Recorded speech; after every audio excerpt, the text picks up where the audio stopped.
Good morning everyone.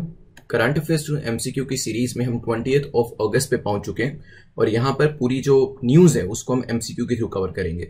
This is brief introduction about me. My name is Prince Luthra, all India rank 577। और शुरुआत करेंगे lecture के quotation के साथ। Never give up on something you really want, it is difficult to wait but more difficult to regret. देखिए UPSC में इसको कैसे अप्लाई करेंगे। देखिए एग्जाम जो यूपीएससी का है इसमें टाइम पीरियड जो है कोई ऐसा फिक्स नहीं है कि इतने टाइम में आपका हो ही जाएगा।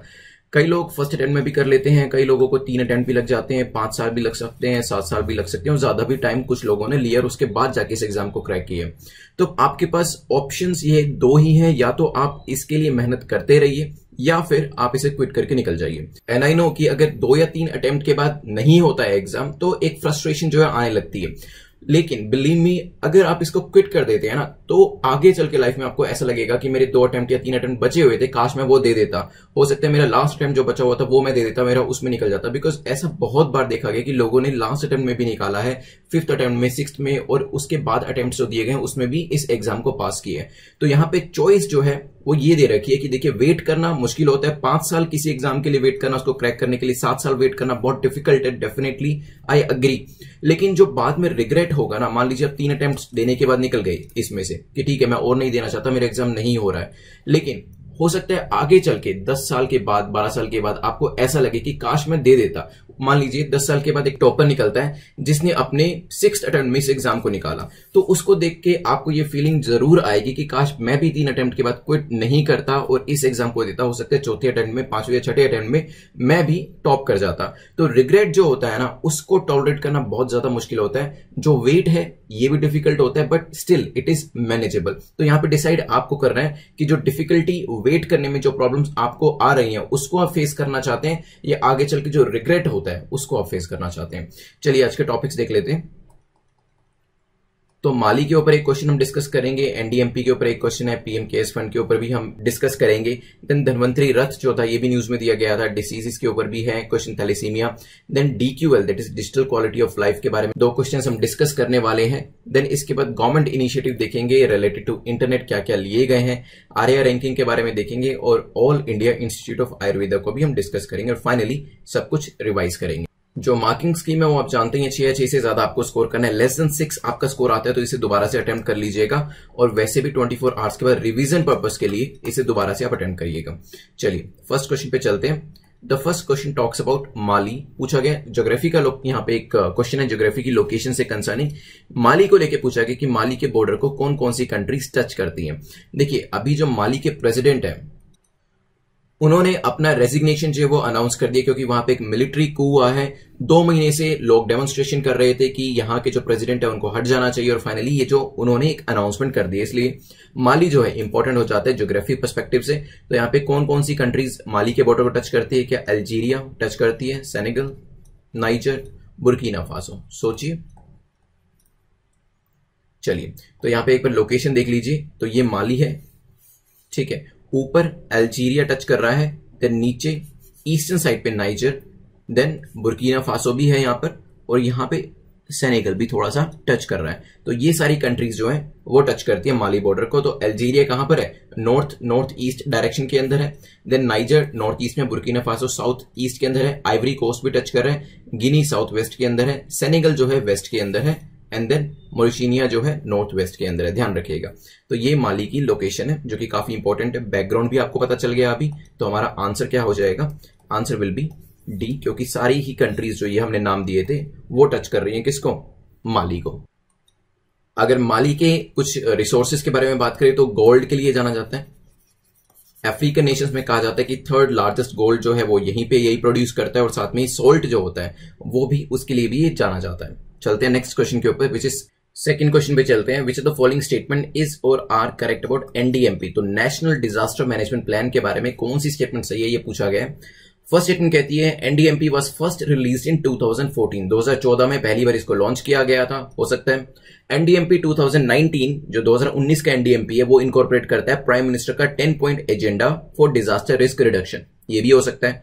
It provides a framework and direction to the government agencies for all phases of disaster management cycle. तो ये जो है प्रोवाइड करता है एक तरीके का फ्रेमवर्क और डायरेक्शन किसको, गवर्नमेंट एजेंसीज को, किस चीज को लेकर, डिजास्टर मैनेजमेंट साइकिल को लेकर। चलिए सोचिए क्या आंसर होगा, फिर डिस्कस करते हैं। चलिए, तो यहां पे एनडीएमपी के बारे में बात करी जाए तो इसका मेन जो एजेंडा है, प्राइमरी एम जो है वो इंडिया को डिजास्टर रेजिलिएंट बनाना है और साथ में ड्रास्टिकली लेसन करना है डैमेज जो कि इन डिजास्टर्स की वजह से होता है। आपको पता है डिजास्टर्स वेरियस नेचुरल और मैन मेड डिजास्टर्स आते हैं, उसकी वजह से काफी डैमेज होता है। वो जो डैमेज है वो कम किया जा सके, ये इसका मुख्य आप कह सकते हो ऑब्जेक्टिव है। नेशनल डिजास्टर मैनेजमेंट प्लान जो था पहली बार रिलीज किया गया था 2016 के अंदर, तो पहली स्टेटमेंट इनकरेक्ट हो जाती है, लेकिन 10 पॉइंट एजेंडा जो प्राइम मिनिस्टर का था वो एनडीएमपी 2019 के अंदर इनकॉर्पोरेट किया जा चुका है, तो सेकंड स्टेटमेंट ठीक हो जाती है। थर्ड स्टेटमेंट जो है वो एक तरीके से थोड़ी सी कॉमन सेंसिकल है, क्योंकि यहां पे जो फोकस किया जाता है वो फ्रेमवर्क और डायरेक्शन देना गवर्नमेंट एजेंसीज को, ताकि जो वेरियस डिजास्टर मैनेजमेंट साइकिल्स हैं, वो वेरियस फेजेस जो उसके होते हैं उसको सही तरीके से मैनेज किया जा सके। तो आंसर हमारा हो जाएगा डी, क्योंकि सेकंड और थर्ड स्टेटमेंट्स हमारी करेक्ट है, फर्स्ट इज इनकरेक्ट, डी हो जाएगा। चलिए नेक्स्ट क्वेश्चन पे चलते हैं, which is question number 3, PM cares fund के बारे में है। अभी रिसेंटली सुप्रीम कोर्ट ने कुछ इसको लेके ऑब्जर्वेशंस अपनी दी हैं, जो वन बाय वन हम देखेंगे कि क्या सारी ऑब्जर्वेशंस हैं, उसको लेके क्वेश्चन बनाया गया है। Which of the following statement is or are correct about the recent observations of Supreme Court about PM Cares Fund? 3 दे रखी है, यहां पर देखते हैं। पहली कहती है, उन्होंने कहा है कि it's a public charitable trust. PM cares fund जो एक पब्लिक चैरिटेबल ट्रस्ट है, हो सकता है। In certain occasion PM cares fund must be transfer to NDRF. कुछ ऐसी ओकेजन हैं जिसमें हम पीएम केयर्स फंड जो होता है उसको एनडीआरएफ के अंदर ट्रांसफर कर सकते हैं। Third, there is a CAG audit which is needed concerning PM cares. Supreme court ने कहा है कि सीएजी का जो ऑडिट है वो भी पीएम केयर्स फंड पे किया जाएगा। सोचिए क्या आंसर है, फिर डिस्कस करते हैं। चलिए देखिए, सुप्रीम कोर्ट ने एंडोर्स किया है पीएम केयर्स फंड को और यहां पे इसको पब्लिक चैरिटेबल ट्रस्ट कह के बुलाया है, तो पहली स्टेटमेंट जो है वो ठीक हो जाती है। और यहां पे ये भी कहा गया कि ये पब्लिक चैरिटेबल ट्रस्ट इसलिए है क्योंकि इसके अंदर पब्लिक अपनी मर्जी से वॉलंटरली कंट्रीब्यूट करती है। चलिए सेकंड स्टेटमेंट को देखते हैं। सेकंड स्टेटमेंट किसके बारे में बात करती है कि पीएम केयर्स फंड के पैसे को एनडीआरएफ में डाला जा सकता है। अगर आपको याद हो, कुछ अराउंड 1 महीना पहले हमने इसके ऊपर डिस्कशन किया था। सबसे पहले एक क्वेश्चन बनाया था कि पीएम केयर्स फंड का पैसा एनडीआरएफ में नहीं डाला जा सकता, ठीक है। ये क्वेश्चन बनाने के 2 दिन के बाद न्यूज आई थी कि पीएम केयर्स फंड को एनडीआरएफ में डाला जा सकता है। और अभी यहां पे सुप्रीम कोर्ट ने अपनी ऑब्जर्वेशन दी है कि देखिए दोनों जो फंड है उनका कैरेक्टरिस्टिक अलग है, उनका नेचर अलग है, इसी वजह से पीएम केयर्स फंड जो है उसको एनडीआरएफ में नहीं डाला जा सकता। सेकंड स्टेटमेंट इनकरेक्ट हो जाती है। और साथ में ही सीएजी ऑडिट जो है वो भी यहां पर नहीं किया जा सकता। तीसरी स्टेटमेंट भी इनकरेक्ट हो जाती है। आंसर हो जाएगा ए। अब देख लेते हैं सुप्रीम कोर्ट की ऑब्जर्वेशंस है क्या।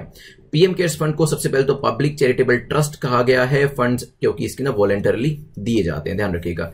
There is no occasion to direct the transfer of PM cares fund to NDRF. PM cares fund को एनडीआरएफ में किसी भी ओकेजन में नहीं डाला जा सकता, ये ऑब्जर्वेशन है सुप्रीम कोर्ट की। Donors can also contribute to NDRF. ये कहा गया, देखिए डोनर्स जो होते हैं, जो पैसे को देते हैं, कॉन्ट्रीब्यूट करते हैं, उनके पास अपनी एक तरीके से ऑप्शन या चॉइस है, चाहे तो वो एनडीआरएफ में दें, चाहे तो वो पीएम केयर्स फंड में दे, ठीक है। तो ये चीज बताई गई है। No need for CAG audit. CAG audit जो है, जो कुछ लोग यहां पर डिमांड कर रहे थे, ये कहा गया कि इसकी जरूरत यहां पर नहीं है, तो ये स्टेटमेंट भी ठीक हो जाएगी। No need for fresh national disaster management plan to combat कोविड-19। एक ही जनरल पॉइंट और भी दिया है। No reason to lay down new minimum standards of relief for कोविड-19। एग्जिस्टिंग गाइडलाइंस जो सेक्शन 12 के अंदर दी गई है फॉर मिनिमम स्टैंडर्ड्स, वो भी एज इट इज फॉलो करी जाएंगे, तो ध्यान रखिएगा इस चीज को। कोर्ट ने कहा है कि जो लोग पीआईएल फाइल कर रहे हैं और पूछ रहे हैं कि पीएम केयर्स फंड के बारे में बताइए कि इसकी क्या ऐसी इसके पीछे विजडम थी, उनको यहां पे लताड़ लगाते हुए सुप्रीम कोर्ट ने कहा है कि ये जो एरिया है ये पीआईएल पिटिशनर के लिए ओपन नहीं है कि वो ये पूछे कि इसके पीछे विजडम क्या है, ठीक है। और कुछ लोग ऐसा भी कह रहे थे कि जो एनडीआरएफ फंड है इसको सर्कमवेंट करने के लिए पीएम केयर्स फंड को बनाया गया है, तो यहां पे सुप्रीम कोर्ट ने इस पर्टिकुलर आर्ग्यूमेंट को भी डिस्ट्रॉय कर दिया है और साथ में रिजेक्ट कर दिया है। चलिए चलते हैं नेक्स्ट क्वेश्चन के ऊपर। ध्यान रखिएगा, अभी जो प्रेजेंट सुप्रीम कोर्ट की ऑब्जर्वेशंस हैं, हो सकता है आगे आने वाले टाइम में इसमें कुछ चेंजेस भी हो, तो हम उस हिसाब से अपने क्वेश्चन को चेंज कर लेंगे। चलते हैं नेक्स्ट क्वेश्चन के ऊपर, जो कि धन्वंतरी रथ के बारे में है। पूछा गया धन्वंतरी रथ जो है वो किस चीज को लेकर है। क्या वो मोबाइल यूनिट है आयुर्वेदा हेल्थ केयर सर्विस को लेकर, हो सकता है मोबाइल यूनिट है कोविड-19 टेस्टिंग को लेकर, मोबाइल यूनिट है कोविड वैक्सीनेशन को लेकर, या फिर फार्मर्स को लोन से रिलेटेड एक मोबाइल यूनिट है। सोचिए। चलिए, तो एक अभी रिसेंटली हुआ क्या है, एक एमओयू जो है वो साइन हुआ है all India institute of Ayurveda और दिल्ली पुलिस के बीच में। यहां पे किया क्या जाएगा, आयुर्वेद को यूज किया जाएगा हेल्थ को इंप्रूव करने के लिए दिल्ली पुलिस की रेजिडेंशियल कॉलोनीज के अंदर। तो दिल्ली पुलिस की जो रेजिडेंशियल कॉलोनीज है वहां पे दिल्ली पुलिस के जो पर्सनल्स हैं वो रहते हैं, उनकी फैमिली मेंबर्स, उनके बच्चे रहते हैं। तो वहां पर इस धन्वंतरी रथ को लेके जाया जाएगा, जो कि एक मोबाइल यूनिट है आयुर्वेदा हेल्थ केयर सर्विस को लेकर। यहां पे होगा क्या, दी सर्विसेज जो है वो प्रोवाइड करी जाएगी धन्वंतरी रथ के थ्रू पुलिस वेलनेस सेंटर्स के लिए और साथ में ही उन कॉलोनीज के अंदर, ताकि लोगों को अवेयर किया जा सके और उनकी हेल्थ को इंप्रूव किया जा सके। मिनिस्ट्री ऑफ आयुष जो है वो जो आयुर्वेदा को पूरा मैनेज करती है वो भी इसको सपोर्ट कर रही है। तो ध्यान रखिएगा, ए इज द करेक्ट आंसर। कुछ किस तरीके से दिखता है धन्वंतरी रथ। जो प्राइम ऑब्जेक्टिव है धन्वंतरी रथ का वो ये है कि जो वेरियस डिसीजेज होती हैं उसकी जो प्रेवलेंस है उसको रिड्यूस करना, ताकि लोगों को हॉस्पिटल तक जाना ही ना पड़े। तो basically first line of defence के तौर पर इसको लेके आया गया है। इसके अलावा एक आयु रक्षा करके भी एक जॉइंट वेंचर है, किस किस का, AIIA का, और साथ में ही मिनिस्ट्री ऑफ आयुष भी इसके अंदर, दिल्ली पुलिस भी इसके अंदर है, ताकि जो इम्यूनिटी बूस्ट के लिए मेजर्स लिए जाएं वो यहां पे इस पर्टिकुलर रथ के थ्रू लिए जा सके। तो यहां पे ओवरऑल ऑब्जेक्टिव यही है कि डिसीज को प्रिवेंट करना है पहली चीज, दूसरा इम्यूनिटी जो है वो बूस्ट करनी है लोगों की। चलिए ध्यान रखिएगा इसको, धन्वंतरी रथ को। नेक्स्ट चलते हैं, क्वेश्चन नंबर 5 है हमारा, थैलेसीमिया को लेकर है। थैलेसीमिया के ऊपर एक आर्टिकल था, यहाँ पे 2 स्टेटमेंट्स दे रखी है और आपको बताना है कौन सी स्टेटमेंट करेक्ट है थैलेसीमिया के बारे में। पहली कहती है thalassemia disease is an inherited disorder of red blood cell. तो रेड ब्लड सेल का ये एक इनहेरिटेड डिसऑर्डर है, हो सकता है। It's a non preventable disease, एक ऐसी डिसीज है जिसको प्रिवेंट नहीं किया जा सकता। सोचिए क्या आंसर होगा। चलिए, तो union minister of health and family welfare ने इनॉग्रेट किया है एक thalassemia screening and counselling centre. कहां पे किया है ये किया गया IRCS में, इसके हेडक्वार्टर में। ये क्या है, इंडियन रेड क्रॉस सोसाइटी के जो नेशनल हेडक्वार्टर है वहां पर इसको लॉन्च किया गया, इनॉग्रेट किया गया। थैलेसीमिया की बात करी जाए तो यस, ये एक इनहेरिटेड डिसऑर्डर होता है जो बच्चों को अपने पेरेंट्स से मिलता है। दूसरा, क्या ये एक प्रिवेंटेबल डिसीज है या नॉन प्रिवेंटेबल है, it is a preventable disease. तो पहली स्टेटमेंट तो करेक्ट हो जाती है, लेकिन सेकंड हमारी इनकरेक्ट है। आंसर हमारा हो जाएगा ए। अब थैलेसीमिया और नॉर्मल जब हम ब्लड सेल्स देखते हैं उसमें डिफरेंस किस तरीके से होता है आप देख सकते हैं। तो नॉर्मल ब्लड सेल्स जो होते हैं, व्हाइट ब्लड सेल्स इस तरीके से होते हैं, और रेड ब्लड सेल्स आप देख रहे हैं ये राउंड शेप में होते हैं, लेकिन थैलेसीमिया के केस में ये इस तरीके से उनकी जो शेप है वो चेंज हो जाती है। ठीक है, इसको आप मेलफॉर्म्ड भी कह सकते हैं। मेलफॉर्म्ड जो रेड ब्लड सेल्स होते हैं इसकी वजह से ये प्रॉब्लम होती है। इंडिया की बात करी जाए तो लार्जेस्ट नंबर ऑफ चिल्ड्रन जो थैलेसीमिया से ग्रसित है वो इंडिया में 1 से 1.5 लाख के आसपास इनका नंबर है, और 10 से 15 हजार चिल्ड्रन जो है थैलेसीमिया के साथ हर साल पैदा होते हैं। तो ये नंबर भी जो है वो ध्यान रखिएगा। चलते हैं नेक्स्ट क्वेश्चन के ऊपर, which is question number 6। Question number 6 को देख लेते हैं। DQL के बारे में है ये, digital quality of life index 2020 has been released by. तो डिजिटल क्वालिटी ऑफ लाइफ जो इंडेक्स है 2020 का, ये किस चीज के लिए बनाया गया वो तो हम देखेंगे, लेकिन इसे रिलीज किसने किया है पूछा जा सकता है क्वेश्चन। क्या ब्लू होस्ट ने किया है, सर्फ शार्क ने, होस्ट गेटर ने, नेक्स्ट्रा ने? सोचिए क्या आंसर होगा, फिर डिस्कस करते हैं। चलिए, तो सर्फ शार्क जो है एक प्राइवेट कंपनी है, इसने DQL इंडेक्स 2020 को लॉन्च किया है। कुछ इंपॉर्टेंट चीजें इसके अंदर सामने निकल के आई हैं वो हम देखेंगे। इसको आप मेंस के अंदर जो डेटा निकला है उसको यूज कर सकते हैं। फिलहाल हमारा आंसर यहां पर बी है। चलते हैं इससे related next question, question number 7 को देखते हैं। तो which of the following statement is और आर इनकरेक्ट? ध्यान रखिएगा, इनकरेक्ट बताना है आपको about digital quality of life index 2020। 3 statements दे रखी है, 1 बाय 1 देखते हैं। पहली कहती है electronic infrastructure is one of the pillars of DQL। तो DQL के अंदर डेफिनेटली काफी सारे पैरामीटर्स जो होंगे उनको डिस्कस किया गया होगा, और इलेक्ट्रॉनिक इंफ्रास्ट्रक्चर जो है वो भी एक इसके अंदर पैरामीटर है। हो सकता है GDP per capita has a strong correlation with DQL। तो GDP पर कैपिटा किसी कंट्री की कितनी और वहां का DQL कितना है, ये दोनों के बीच में एक रिलेशन है। Third, India ranks among the middle in terms of internet quality. Internet quality की बात करें तो हमारे यहाँ पे हम जितनी भी कंट्रीज को रैंक किया गया है कहीं ना कहीं एवरेज हमारी पोजीशन रही है, हम बीच में रहे हैं। सोचिए क्या आंसर होगा, फिर डिस्कस करते हैं। चलिए, तो पहली स्टेटमेंट को देखें तो मैं आपको बताऊं काफी सारी चीजें हैं यहाँ पे जो पैरामीटर्स कंसीडर करे गए हैं, जैसे कि मैं आपको दिखा देता हूं फोटो में। तो यहाँ पे इंटरनेट अफोर्डेबिलिटी जो है उसको कंसीडर किया गया है, इंटरनेट क्वालिटी को देखा गया है, इलेक्ट्रॉनिक इंफ्रास्ट्रक्चर को देखा गया है, इलेक्ट्रॉनिक गवर्नमेंट ई गवर्नेंस को देखा गया है, यहाँ पे इलेक्ट्रॉनिक सिक्योरिटी को भी ये पैरामीटर्स बनाकर रैंकिंग करी गई है, ध्यान रखिएगा। तो यहाँ पे इलेक्ट्रॉनिक इंफ्रास्ट्रक्चर क्या एक पैरामीटर है? बिल्कुल है। और क्या ये पर्टिकुलर इंडेक्स ने कहा है कि जीडीपी का एक डायरेक्ट रिलेशन है किसके साथ, डीक्यूएल की रैंकिंग के साथ। तो यस, जितनी जीडीपी ज्यादा है, पर कैपिटा की बात करी जा रही है, उतना डिजिटल क्वालिटी जो इंडेक्स है, digital quality of life index जो है वो बेटर उसने परफॉर्म किया। तो सेकंड स्टेटमेंट भी हमारी करेक्ट है। इंडिया की ranking one of the lowest आई है इसके अंदर, ठीक है। तो यहां पे तीसरी स्टेटमेंट गलत हो जाती है और हमें इनकरेक्ट स्टेटमेंट ही बतानी थी, तो आंसर हो जाएगा सी। तो India is one of the lowest, ध्यान रखिएगा रैंकिंग के मामले में। लेकिन उससे इंपॉर्टेंट चीज ये है कि जो हमारे 5 फंडामेंटल पिलर्स हैं यहां पर, उसके बारे में ध्यान रखिएगा। और एज यूजुअल रैंकिंग जो अच्छी रही है, टॉप 10 कंट्रीज में 7 कंट्रीज हैं वो यूरोपियन कंट्रीज हैं और डेनमार्क ने यहां पर टॉप किए, ध्यान रखिएगा। चलते हैं इससे रिलेटेड कुछ और चीज देखते हैं। इंडिया की जो रैंकिंग है वो 57th रैंक आया है हमारा आउट ऑफ 85 कंट्रीज। और वेरियस पैरामीटर्स में देखिए हमारी पोजीशन कैसे है। इंटरनेट अफोर्डेबिलिटी में हमने बहुत अच्छा रैंक किया है, यहाँ पे 9th प्लेस। प्रोबेबली जियो की वजह से ऐसा हुआ, क्योंकि अगर आप आज से कुछ साल पहले की बात करते हैं तो जो डेटा था, मुझे आज भी याद है 250 रुपए पर जीबी मिला करता था, जो कि आज 10 से 12 रुपए पर जीबी मिल जाता है आपको। तो अफोर्डेबिलिटी तो हमारे यहाँ पर आ गई है, ये एक अच्छी चीज है थैंक्स टू जियो।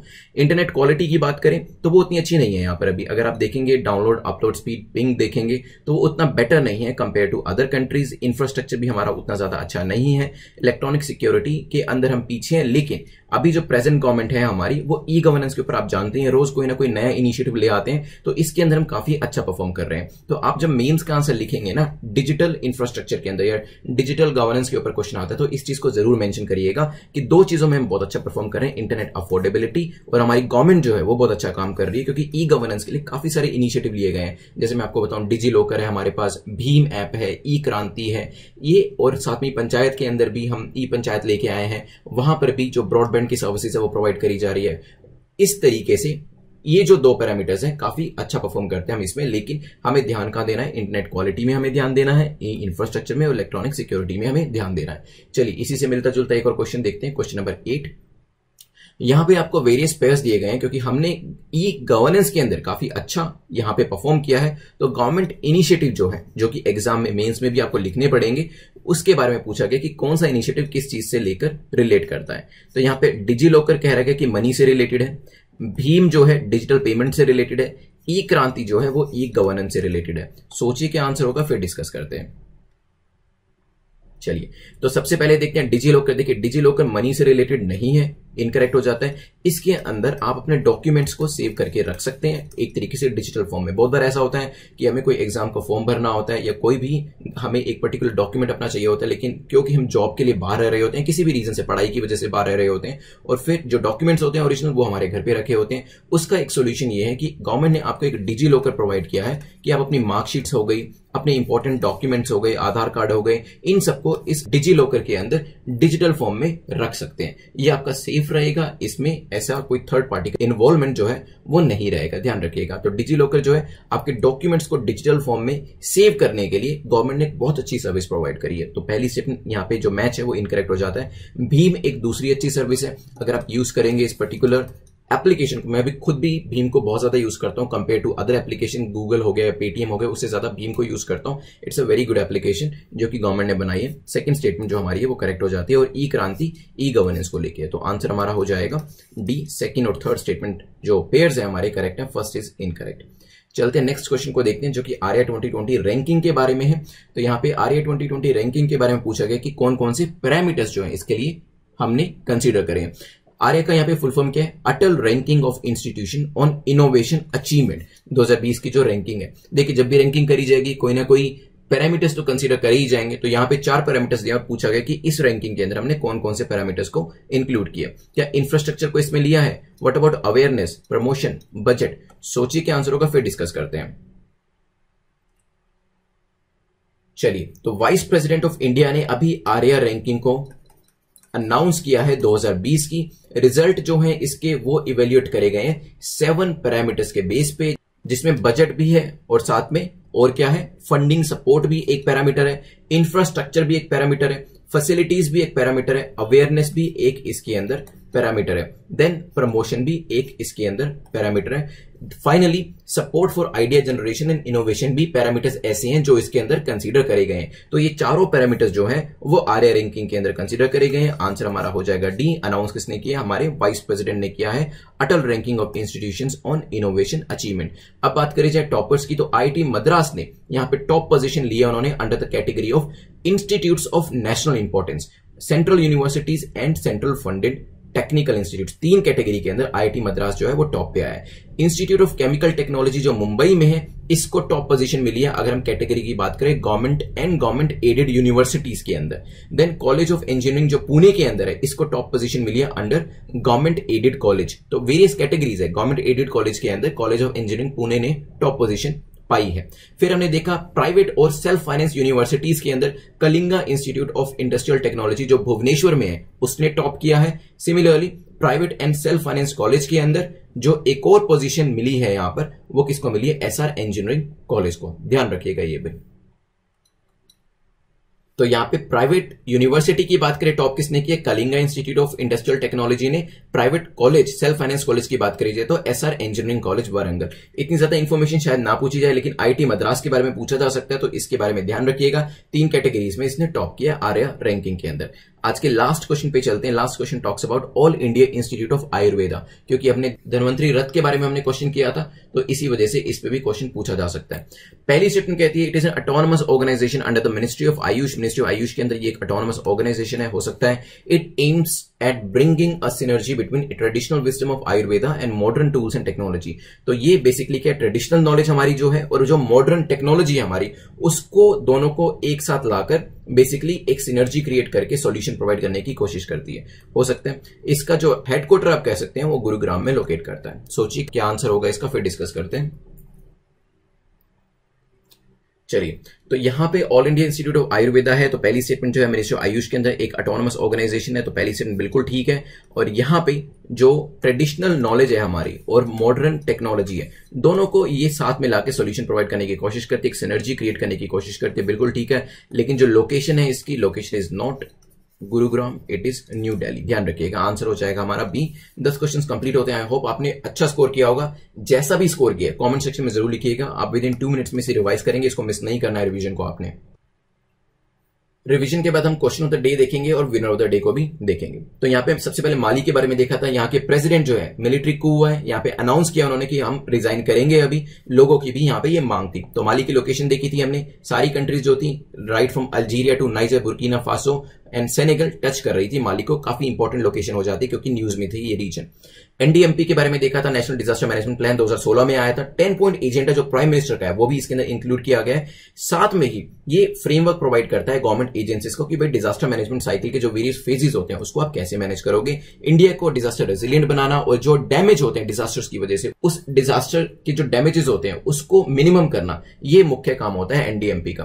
फिर हमने पीएम केयर्स फंड के बारे में देखा था। यहाँ पे सुप्रीम कोर्ट की कुछ ऑब्जर्वेशन आई है, इसको पब्लिक चैरिटेबल ट्रस्ट कहा गया और कहा गया कि लोग अपनी मर्जी से इसमें पैसा डालते हैं। यहाँ पे सीओजी ऑडिट नहीं करा सकते आप, और एनडीआरएफ में पैसे डालने की यहाँ पे सवाल ही नहीं उठता है, तो ये ध्यान रखिएगा। फिर हमने धन्वंतरी रथ के बारे में देखा था। एक तरीके से मोबाइल यूनिट है, आयुर्वेद हेल्थ के बारे में बात करती है, प्रिवेंशन के बारे में बात करती है। Prevention is better than cure जो है बेसिकली इसका ऑब्जेक्टिव है। यहाँ पे लोगों की इम्यूनिटी बढ़ाने की भी एफर्ट जो है वो करे जा रहे हैं। फिर थैलेसीमिया के बारे में देखा था। थैलेसीमिया एक इनहेरिटेड डिसऑर्डर है रेड ब्लड सेल्स का, और यहाँ पे ये एक प्रिवेंटेबल डिसीज होती है। इसमें होता क्या है, जो रेड ब्लड सेल्स होते हैं उसकी शेप जो होती है वो चेंज होती है, वो बेसिकली मेल फॉर्म्ड हो जाते हैं। और इंडिया के अंदर सबसे ज्यादा बच्चे जो है इससे ग्रसित रहते हैं। 10 से 15,000 केसेस एवरी ईयर जो है वो देखे जाते हैं। फिर हमने देखा था नेक्स्ट क्वेश्चन में डीक्यूएल के बारे में, डिजिटल क्वालिटी इंडेक्स के बारे में हमने कुछ स्टेटमेंट्स देखी थी। लेके कौन आया, सर्व शाह किसको लेके आया, और इसके अंदर जो पैरामीटर्स कंसीडर करे जाते हैं वो काफी इंपॉर्टेंट थे। इंटरनेट अफोर्डेबिलिटी से लेके इलेक्ट्रॉनिक सिक्योरिटी तक हमने अच्छा परफॉर्म किसके अंदर किया था, हमने 2 एरियाज के अंदर, अफोर्डेबिलिटी जियो की वजह से, ई गवर्नेंस हमारी जो अभी गवर्नमेंट चल रही है उसकी वजह से हमने काफी अच्छा स्कोर किया इन 2 एरियाज के अंदर। बुरा परफॉर्म कहां के, इंटरनेट क्वालिटी के अंदर, ई इंफ्रास्ट्रक्चर एंड इलेक्ट्रॉनिक सिक्योरिटी के अंदर। फिर हमने कुछ गवर्नमेंट के इनिशिएटिव्स देखे थे, जैसे कि डिजी लॉकर है, ये डॉक्यूमेंट्स को लेकर है, भीम डिजिटल पेमेंट्स को लेकर, और ई क्रांति ई गवर्नेंस को लेकर है। फिर हमने आर्या रैंकिंग के बारे में देखा था। इसके अंदर इसकी फुल फॉर्म देखी थी हमारी, Atal ranking of institution and innovation achievement, budget, promotion, awareness, infrastructure, ये सभी इसके पैरामीटर्स होते हैं और पैरामीटर्स के तौर पर कंसीडर किए जाते हैं। यहाँ पे रैंकिंग जो थी वाइस प्रेसिडेंट ने इसे अनाउंस किया था और आईआईटी मद्रास ने काफी अच्छा स्कोर किया है, institute of chemical technology Mumbai ने भी, साथ में कॉलेज ऑफ इंजीनियरिंग पुणे ने भी यहाँ पर वेरियस एरियाज के अंदर टॉप किया है। फिर हमने इंस्टीट्यूट ऑफ आयुर्वेदा के बारे में देखा था, मिनिस्ट्री ऑफ आयुष के अंदर आता है ये, और इसका मेन काम जो है ट्रेडिशनल नॉलेज और मॉडर्न टेक्नोलॉजी को मिलाकर वेरियस प्रॉब्लम्स के सॉल्यूशन प्रोवाइड करना है। जो हेडक्वार्टर है इसका दिल्ली के अंदर लोकेट करता है, ध्यान रखिएगा। रिवीजन हमारी कंप्लीट होती है। अब हम क्वेश्चन देख लेते हैं। लास्ट टाइम हमने पूछा था जीवन योजना के बारे में, एक लाइन में बताइएगा कमेंट सेक्शन के अंदर जीवन योजना क्या है। और जो लास्ट टाइम हमने क्वेश्चन पूछा था वो NISE का हेडक्वार्टर, तो हर्षित अग्रवाल और एकता, आप दोनों ने ही सही जवाब दिया है इसका। आप हमें netmockprep@gmail.com पे बता दीजिएगा कि PDF आपको हिंदी में चाहिए या इंग्लिश में। अभी मार्क्स जो हैं आपके 6 या 6 से ज्यादा स्कोर किया है तो आप अपर ब्रैकेट्स में you're in the safe zone, less than 6 score किया तो इसे दोबारा से अटेम्प्ट कर लीजिएगा। और जो सभी लोग हैं 24 आवर्स के बाद तो इसे रिवीजन के तौर पे दोबारा से देख लीजिएगा। टेलीग्राम पे मुझे बता दीजिएगा, आपका कोई डाउट है तो उसे सोल्व कर देंगे। You can subscribe the channel, bell icon को प्रेस कर दीजिएगा ताकि नोटिफिकेशंस आपको मिलते रहें। Thanks for watching, have a nice